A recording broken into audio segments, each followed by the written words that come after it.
The reason I did a lot of research into the Aboriginal Girls' Home was, firstly, I was doing an honours thesis at university, which nearly drove me crazy, as it does. But also we're trying to find out more about my grandmother's family, because on one side I'm Kondamook, on the other side my grandmother was brought in from the desert. So I'm going to give you some background and take you on that journey, if you could bear with me. In 1897, after many complaints from settlers about the treatment and condition of Aboriginal people, a man by the name of Archibald Meston was engaged by the Queensland Government to conduct an investigation into the treatment and condition of Aboriginal people in Queensland. He travelled throughout the state and made many recommendations, including sending medical teams out to treat people. The Queensland Government was somewhat overwhelmed by his report findings and recommendations, and subsequently sent the Police Commissioner to review Meston's report, and the Police Commissioner travelled around as well. Stories of the treatment of Aboriginal people, and especially women who were chained up, abused, starved, diseased, were common. The Aboriginal Protection and Restriction of the Sale of Opium Act was brought in at the end of 1897. This act determined who was Aboriginal and gave powers to forcibly remove people to reserves set aside for that purpose by compulsion. These reserves were set aside and given limited resources. Doubts were expressed about the policy from the outset. In a report of the Protection of Aborigines Home Secretary's Office in 1900, it was known that segregating and incarcerating Aboriginal people would not work. However, as we know, governments are about being re-elected and averting criticism. During the debate, it was noted to deal with them, meaning Aboriginal people, effectively, in accordance with any system of justice, would practically have meant the stopping of all settlement until the future of the Aboriginals was definitely arranged. Well, we knew that wasn't going to happen. The Protection Act gave powers to police officers to act as protectors and facilitated the forced removal of Aboriginal people upon compulsion. Letters to the Chief Protector from police constables in Western Queensland indicated they were sick of forcibly removing people and children from properties and had to field questions from local Aboriginal people about how their relatives or children were doing. Some constables even suggested to the Chief Protector that they notify parents about where their family members were taken to. The Act also controlled employment agreements, earnings, movements, as well as who you could marry, amongst other things. The government's obsession with miscegenation or mixing of other races played a huge part in its policy. The large number of mixed-race children created cause for concern for colonisers. Meston's memorandum stating that the absolute isolation of the Aboriginal women from contact with whites is the only method of stopping all further supplies of half-castes and their attendant quadroons and octoroons. Of course, there was no mention of the white men responsible for these Aboriginal children, categorised by authorities as half-caste or whatever other humiliating and racist descriptors they had for us. At the time of the Girls' Home and the Protection Act, there was a shortage of servants and an increase in the numbers of free settlers, since convict transportation had ceased. Poorer white women were taking up other jobs in shops, offices and factories, leaving many households with a shortage of servants. It was also an expectation of British settlers that their social status would improve if they would have access to servants in the new colony. To justify the forced removal, subjugation and exploitation of Aboriginal women as servants, officials often stated that having them in servitude prevented them from falling into bad habits. The government established the Aboriginal Girls' Home to incarcerate, segregate and train Aboriginal women to work as servants in Brisbane. My grandmother was sent out to work for families in Brisbane. Mabel, her firstborn, was classified as a quadroon and at age 6 was sent to the orphanage as a non-Aboriginal child. Contact between children classified as non-Aboriginal and Aboriginal relatives was mostly discouraged and sometimes forbidden. When I examined the government correspondence, it was clear that there were many requests from pastoralists for the removal of Aboriginal people, especially if they were suffering and particularly in times of drought. The presence of Aboriginal suffering ruined their landscape as colonisers, and that it served as a constant reminder of the impact colonisation continues to have upon those colonised. My grandmother searched for Mabel until she died. We all did. My search for Mabel is what brought me to her story. Where did Mabel go? Where did my grandmother meet my grandfather, who was a New-Knuckle man from North Stradbroke Island? Where did she go when she left the asylum? Who went with her? Why did she say she never got paid when she left service? Records show Mabel was placed in the Diamantina orphanage with my grandmother Lucy responsible for her upkeep.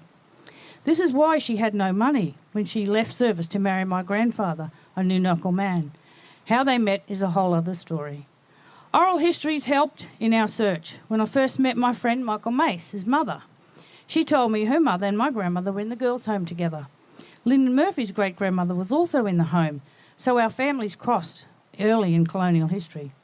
Mace's grandmother would have been sent on the same train with the Marion Downs station manager writing to the Chief Protector for reimbursement of the cost of taking her to the closest railhead.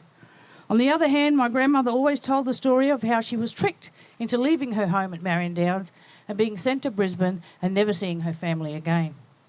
The sadness of that story permeated throughout my life, from my aunties and my mother. I wanted to know how and why this happened. We knew she was looking for Mabel and that she had her earnings stolen by the Protector. She could not read or write, so she was certainly at a disadvantage. On researching the girls' home, I found claims for reimbursement of clothes for Mabel from my grandmother's earnings. I could not understand why they did not take Mabel at birth, and then I uncovered yet another component of the poorly planned Aboriginal policies we so often see. When the 1897 Act came into place, the Director of Orphanages promptly wrote to the Chief Protector saying that orphanage could not take Aboriginal children. That is why Mabel was kept with my grandmother at the girls' home until she was aged 6. It took the Queensland Government all those years to develop its policy and what it was going to do with all of its children, since it was hell-bent on moving Aboriginal people around by compulsion. The sight of fair-skinned Aboriginal children residing in camps of Aboriginal people prompted many complaints. Government had nowhere to send them, so it sent women and children to homes like the girls' home. Policy developed some 6 years later was that children categorised as greater than half-caste would be sent to dormitories government had established on reserves. The dormitory solution was believed to be run at 1/5 the cost of the orphanages. Children categorised as quarter caste or less than would be sent to the mainstream orphanage. Clearly, my grandmother was able to keep Mabel with her while the Queensland Government developed its policy. Again, as mentioned, it took 6 years, and then categorised her as quarter caste and sent her to a mainstream orphanage. It took less than 6 months for that policy to break down, with children categorised as quarter caste or quadroon being sent to the orphanage and were promptly sent back. The orphanages refused to take Aboriginal children despite its government's own policy. Sadly, we never found Mabel, but my nephew, Eddie, or Boydo Rusker, found her daughter in 2003, and we found that Mabel had lived to be 100. It was as if she was waiting for us to find her, but we were 3 years too late. Typically, as Aboriginal people, we build resilience. This is how we have survived. This is not to say we have not suffered and continue to do so. However, many of us want to see the good from things that have happened. Michael Mace's grandmother and my grandmother, now we are connected through kin through our children. Similarly, Lyndon Murphy, his grandmother being in the girls' home, these connections continue not just through there, but through my grandfather's country and Gubby Gubby with Lyndon. That is, despite what has happened, how the spirit of Aboriginality keeps us going. Auntie Kath Walker wrote about Uncle Willie Mackenzie, another Gubby Gubby man. Having our mothers' labour exploited, forced removals, wages stolen, as well as abuse and subjugation, it gives us insight into how colonisers lived. In having these horrible experiences, she also learned to cook, sew, clean, garden, deliver babies and provide nursing and health care. Living in houses with non-Aboriginal people, while it may not have been ideal, would have prepared these women sent out from the girls' home for life as colonised people, and particularly raising children and having a family of their own as colonised people. It built resilience and to some extent a confidence amongst our families. Our matriarchs had done the surveillance. They knew and they kept us together as best they could in what we now know as Brisbane very early in Queensland's colonial history. I saw written requests on old files for reimbursement for my grandmother's tram fare. So while she was born on Mona Creek Station and taken from Marion Downs Station in Western Queensland, she was also navigating the trams in Brisbane to and from work as early as 1900. Having a huge cohort of Aboriginal women in one place at one time meant not only did they learn from each other, but those who stayed continued contact through their families. They also learned very effective methods of resistance and survival. Aboriginal women were protesting loudly and clearly about their treatment in the Aboriginal girls' home. According to the record, Archibald Meston's house was very close to the Aboriginal girls' home, and he often held garden parties. And the young women knew that they were holding garden parties because they were the servants. So some of the women would turn up at these garden parties and complain bitterly, particularly some women from the Bidgera group and other groups around southeast Queensland. They also complained to the federal member in 1905, bearing in mind very early days of Federation, about the female protector stealing their money, which resulted in an investigation and her dismissal for embezzling their earnings. In correspondence, it's also noted that these women, particularly the women from the girls' home, were in need of tactful handling. It was tragic that Mabel's daughter did not know that her mother was Aboriginal when we found her. People were being separated and moved, and many sadly never came back, but many did, and we just love that. I'll share a quick story. There's a woman on Stradbroke Island taken when she was very old, and her name was Granny Kindara. No one could find her. Only Kath Walker wrote a poem about her, and we've received native title in 2011, and the board was having a meeting in the office, and in walked these three people, and they were actually the descendants of Granny Kindara. They walked in and tried to explain to us who they were. We knew more about who they were than they did, and said, "Oh, yeah, we know. We've been waiting for you to come back.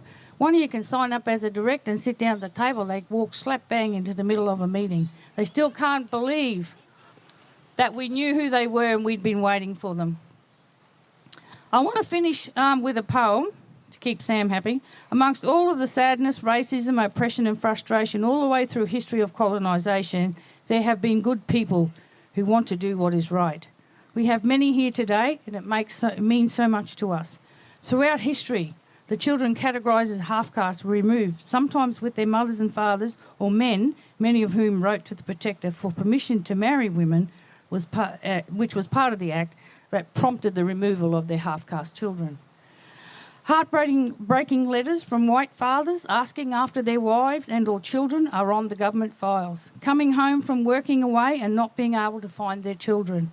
White men even sent money to the Protector to pay for the upkeep of their Aboriginal children after they were taken. And of course, the government accepted that money, mentioning it in their annual reports, but not publishing their names. I remind my children and grandchildren of what has happened to us, but also that there is hope if we all work together. I also tell them to look out for my grandma's people. We might find out who they are one day. Even though we lost that, we gained connections and family from others in the same situation as my grandmother. These connections are still strong today.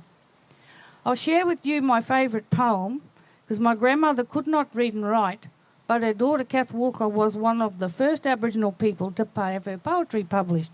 Ironic, I say, but she was just one of the incredible women who came through the girls' home, and probably some of the first under the 1897 Act. And here we are now today, their descendants. I'll share this poem of Auntie Kath's with you. It's one of my favourites, and it's called Son of Mine. Son of mine, to Dennis. My son, your troubled eyes search mine, puzzled and hurt by colour line, your black skin soft as velvet shine. What can I tell you, son of mine? I could tell you of heartbreak and hatred blind. I could tell of crimes that shame mankind, of brutal wrong and deeds malign, of rape and murder, son of mine. But I'll tell instead of brave and fine, when lives of black and white entwine, and men in brotherhood combine. This I will tell you, son of mine. Thank you.